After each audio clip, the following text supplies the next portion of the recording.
never been. Lord, we lift you. All we gotta do is trust you. You have all power. I ain't never been. Lord, we lift you. All we gotta do is trust you. You have all power. Good. See, I'm high off life. You can do anything, just don't walk by sight. I'm in His word, trying to get my mind right. Home economics, something that's just missing in the Black community. So this show today is one of 4 that we put together, and I got with Sam about actually doing this because I know that he didn't really talk about it, but he's very strong in the community, and he does a lot of stuff in the community to help empower our community by giving our young men and women that break to get their videos seen, to express themselves through music. I see one of his artists, Sam Goody, is on. He's not, I don't see his picture yet, but I see him on here, but we should see a video from him later on.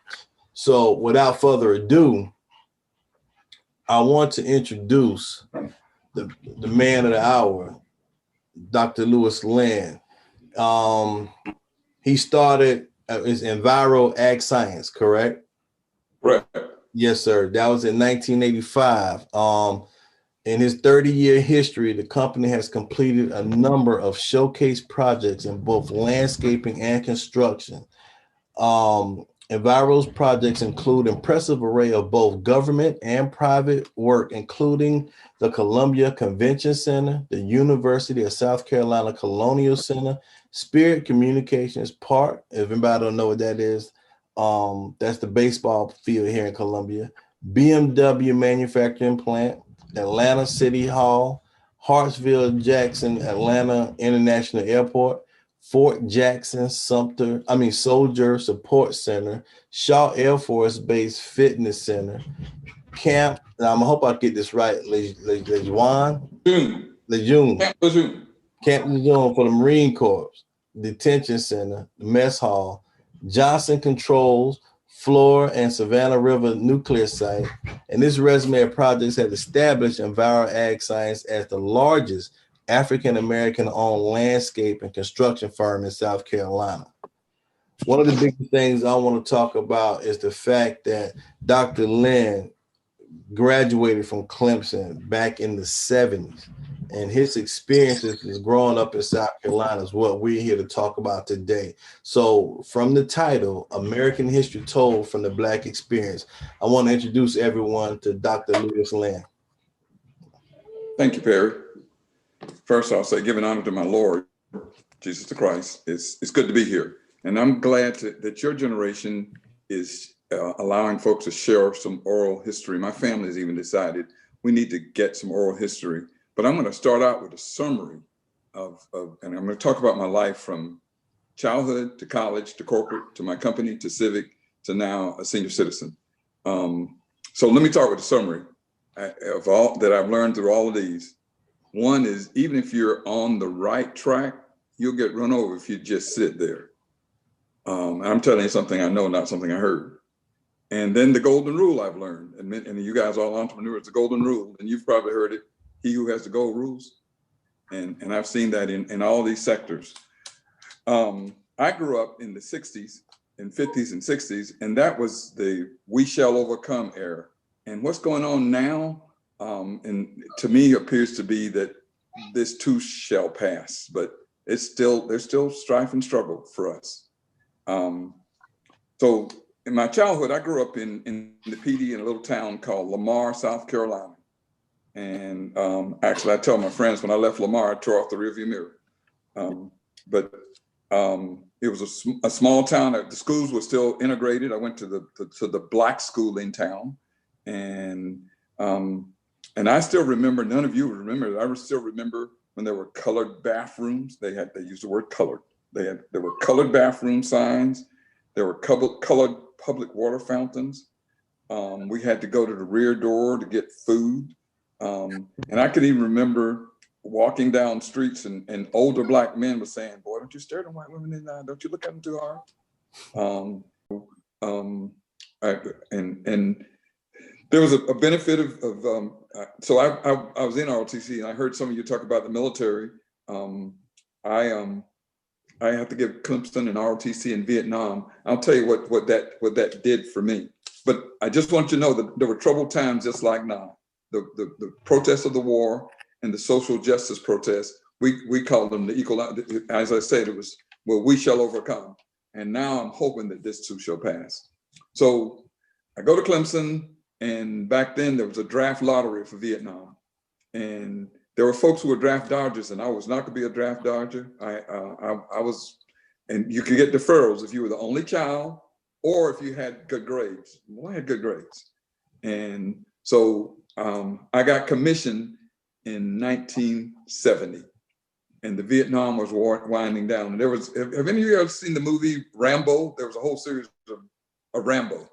And I kind of, I wanted to be an airborne ranger. I wanted to live a life of danger. And so I get commissioned, and the Vietnam War, I remember the SA building. And then when I got my master's degree, I was ready to go. I was really ready to go then. And I went into the Chemical Corps, which no longer exists. The Chemical Corps out of Vietnam, the Agent Orange and all. I went to Fort McClellan, Alabama, and learned to be a chemical officer, and they eliminated that corps. So I ended up my reserve career as an ordnance officer. So here's where Clemson benefited me. So I got a master's degree. They still don't need lieutenants. And the professor of military science says, Lynn, why don't you go on and get a doctorate degree? Because you guys have been complaining about black professors. Get a doctorate degree and come back and be a professor.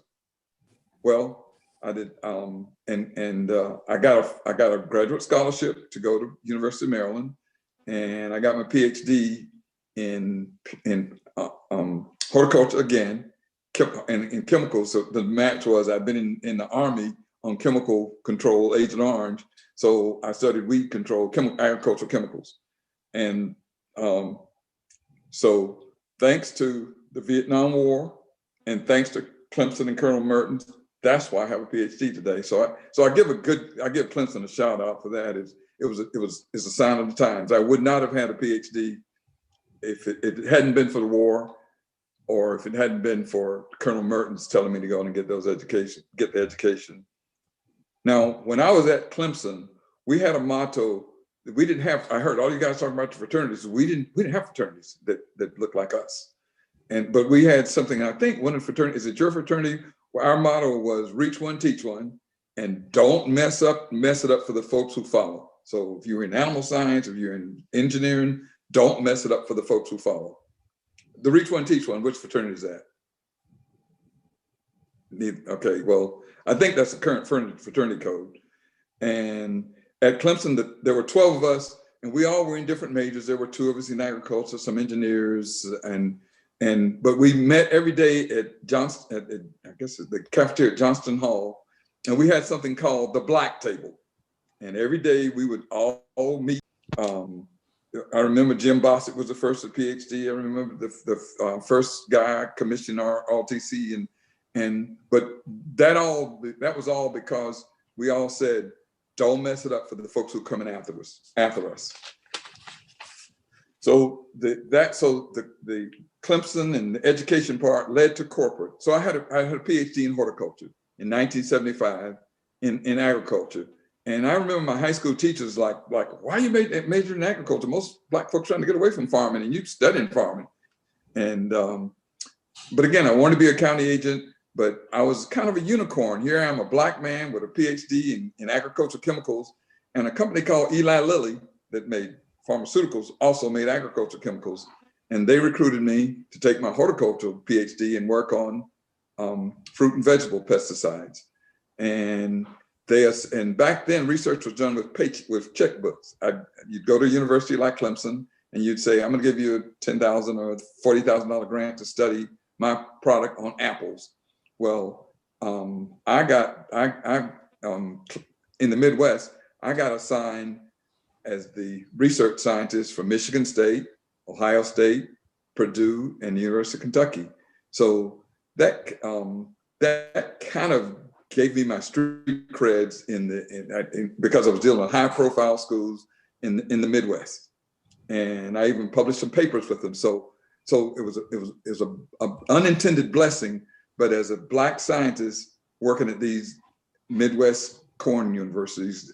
I got credibility as a scientist, and then along came Monsanto after about 4 years, and they heard about me and they recruited me. They were developing a product called Roundup, and most of you probably heard of Roundup, and particularly now Roundup has a bad reputation. I have a daughter who's a pharmacist now, and she keeps saying, "Well, Dad, you worked on that Roundup," and I kind of remind her, and who paid for that pharmacy degree? I think it was Roundup, but anyway. So I worked on Roundup, and they were developing me as a middle manager. Again, there weren't that many Black folks in corporate, so I did 1 and 2 year stints. I was in St. Louis, then I was in Syracuse, New York for 2 years. Then I went to Denver for 2 years, back to St. Louis for a year, to Columbia for a year, to Atlanta for a year, and then they offered me a job in Japan. And I thought, Lamar to Japan, a little bit far, and so I turned that job down. And they moved me back to St. Louis. And then they asked me to go to Minot, North Dakota. And I thought, no. In fact, the joke was, why not Minot? Reasons freezing. And so that kind of stifled, and as you guys are in that stage of career, that stifled my career with them, because like, hey, we've been developing you for these jobs and you turned it down. But I wanted to do what was best for me and my family. I married my childhood sweetheart from Lamar, and we've been married now for 47 years. But the things in corporate America taught me something that you guys probably are seeing now too. Corporate America taught me my diplomacy skills. And let me define my definition of diplomacy: thinking twice before saying nothing. And another side of diplomacy is you don't insult the alligator till you're on the other side of the lagoon. And so and the other thing I learned in corporate, where there were a lot of incompetent people who had good jobs. I used to say, and even now as I work with corporate partners, all those jobs you named, I didn't build the convention center by myself. I didn't build BMW. I was partnered with other companies, and I see these corporations we partner with, and I tell them, many times I tell them, some people who complain that they are not paid what they're worth, they ought to be glad. They're probably overpaid. And you probably see those guys in your work.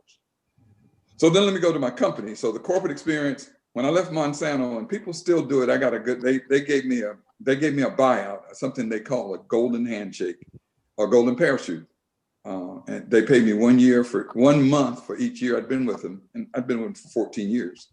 So I took that money and started my own business in 1985. Now, here's the racial side of it. I named the company, because I was in agricultural chemicals, I named the company Ebony Ag Science. And I was at, I think, Shaw Air Force Base. And I was with a minority contract officer, and he said, that name is going to cause, you're going to give your proposals to somebody, and they're going to see the name Ebony, and they're either going to throw it in the trash or they're going to have a building bias. And so that same year, I changed the name to EnviroAg Science. And I think some of that same bias now, I've seen over the years. My company's 35 years, 36 years old now, going into 36 years, that's the same kind of prejudice folks had with hairstyles. But that name bias, the person, a brother told me, change that name. Now, as I developed my company, my employment motto to my employees was, if I do good, you do good. And then those that complained, I remind them that you get paid before I get paid. And I still, even with my children in the business now, I think it probably doesn't fit your generation, but I remind them all the time that I may not be right all the time, but I'm the boss all the time. And so one thing I want to emphasize with you guys: get on paying boards. And paying boards, I didn't know much about that till I was in my 50s. But paying boards, and now is the time. Boards. I just retired from a bank board, and it paid $250,000 a year. It paid $236 a year, and so they're looking for folks with bring. And now it's even more it's more important that folks that look like us are on those boards. But before I got on those boards, I served on civic boards. I served on the Commission of Higher Education board twice, State Workforce Board, and I serve on Mark Morell's National Labor League board. And what board service does, again, it gives you a seat at the table, and it gives you a chance to lift other folks to those seats. And I said earlier, and I didn't talk about it more, find yourself a mentor to get you on these boards, and also it helps with business. And now, since I'm an old guy who's a mentor type, I'll just tell you what, if you want to run your mentor away, there's two things you can do that will run your mentor off. Be too needy or be too greedy. I don't need to explain that. But my generation mentors they run from that. And I'm not in politics. And folks have asked, why have you been in politics? And I'm a business person, and I told them, and I tell folks now, I want to be the king maker, not the king.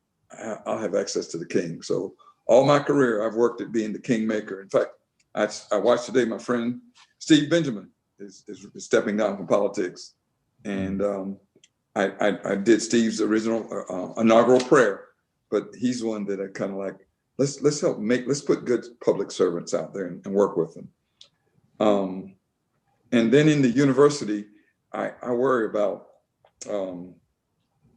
teaching without adding morals. And I tell them all the time at Clemson, and as I said, I'm now the senior member of the board, and I tell them all the time to educate a man in knowledge alone without teaching him morals is but to create a menace to society. Those guys who steal a penny or two off of every bank account, those guys who take shortcut on bridges that fall down. So you've got to add morals, and the penalty for that good men pay for indifference to public affairs and immorality is to be ruled by evil men.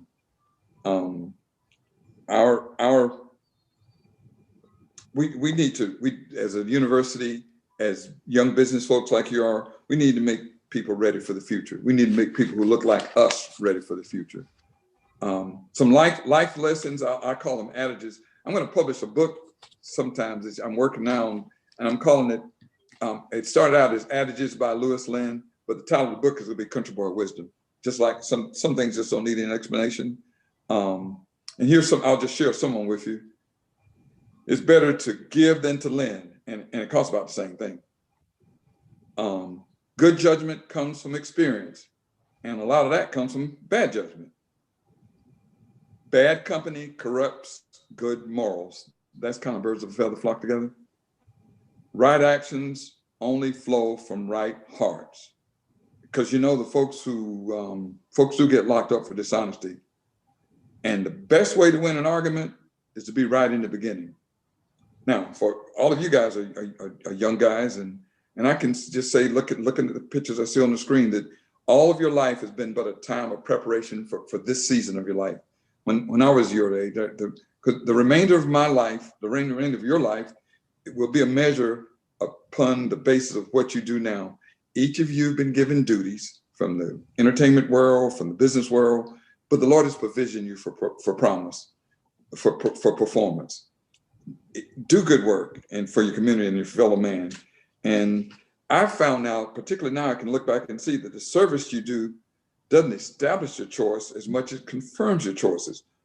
Onlookers and people around they can't see your choosing, but they can comprehend what you stand for about what you do. Now, as a businessman, I'm going to close here. As a businessman, I know that as a leader of my company, I'm charged with the privilege and obligation to go first. And I get it. The most powerful way to lead is by example. You can only lead others as far as you're willing to go. And that's what I do in my company. I want my family, my employees, my community to see the benefit of my company.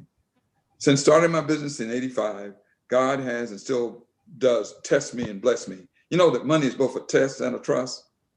I've concluded that the metric by which my life and by which your life will be assessed, it won't be in dollars and cents. It'll be by the individuals whose lives you've touched. Because through our businesses, through your businesses, your companies, I'm often used to deliver a job, a paycheck, a word of encouragement or blessing to others. And I've come to realize that people don't care about how much you know until they know how much you care. Each of us has a gift, a talent, a means, a heart to contribute to the greater good of our local and global community. So next time you're asked to be a volunteer, to run for an office, to serve on a board, to do a special task, to help someone else, just say to yourselves, here am I, send me. Make it so, Lord. Thank you, Perry. Thank you. This has been awesome. Okay. Sam, how are you doing? Doing fine, thank you. All right. Now, you want to give the audience a little bit of history about who you are? Yes, I'm Samuel Odie. My stage name is Sam Goody. I'm a Christian rapper. Like he was just talking about, I just chose to use my talents to push people towards Christ. The whole goal of the music was to inspire my generation to look for something other than themselves or what they've been seeing taught by our culture, and try to push them towards Christ and to show them, like, even at the age you are, you can still pursue Christ, and without a purpose, you're gonna be out here lost, which we're seeing today. So the whole goal for me to rap was just to push people towards Christ. Okay, awesome. And I just Do you have want any records on the shelf, Sam? SMD Audio. SMD Audio. Or else you can take it to the top. It's high enough. Let's go high. Day I wake up, you know I gotta pray. So when you greet me, the only thing faith music. I ain't never been. Lord, we lift you. All we gotta do is trust you. You have all power. I ain't never been. Lord, we lift you. All we gotta do is trust you. You have all power. Goody. See, I'm high off life. You can do anything, just don't walk by sight. I'm in this word, trying to get my mind right. Told the world swerve, I don't really have an appetite. Yeah, that's right. I'ma die once, but I was born twice. You like, yeah, right. How is it possible? See, I'm talking faith and you thinking about it logical. I could conquer any obstacles. Great walls, they all fall. Large faith will make problems real small. Do we have fear? Not at all. Some walk before they crawl. I'ma make the devil so appalled. Cause even through my hard times, my God still gets applause. Now applause. I ain't never been. Lord, we lift you. All we gotta do is trust you. You have all power. I ain't never been. Lord, we lift you. All we gotta do is trust you. You have all power. Your ways got me so addicted, man. I can't help but give praise, get lifted, man. God said, just listen, you was gifted, man. I picture that like Instagram. It took a lot of your love just for little woe me to feel your Holy Ghost. I needed feeling like a drug, about to overdose. See, I was comatose, cause I was playing the block like a rope dope.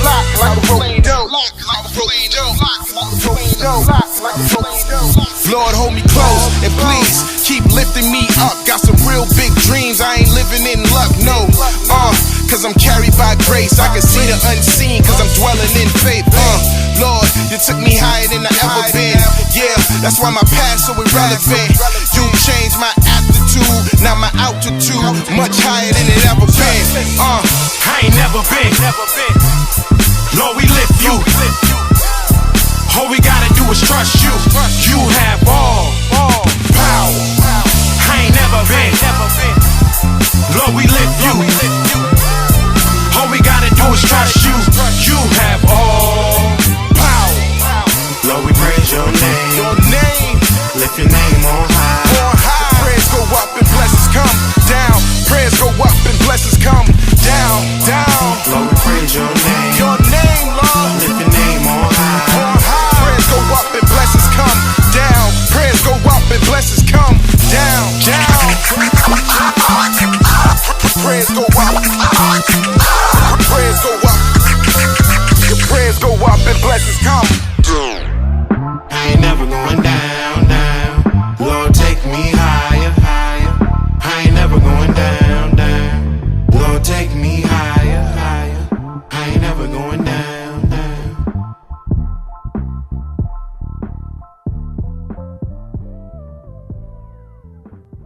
behalf of Just Because We Care, I want to thank y'all for tuning into The Chosen One Volume 2. Get ready for the next episode. In the meantime, always remember, as a man thinketh in his heart, so is he.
Lord, we lift you.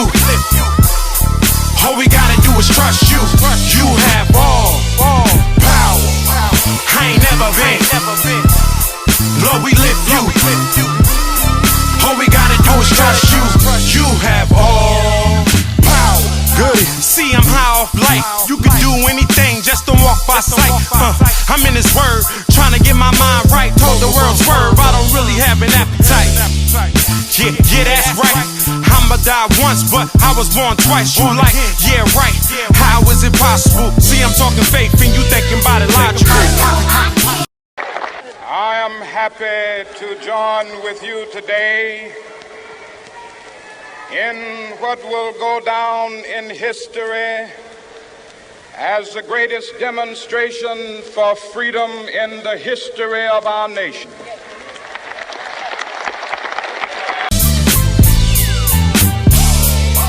I ain't never been.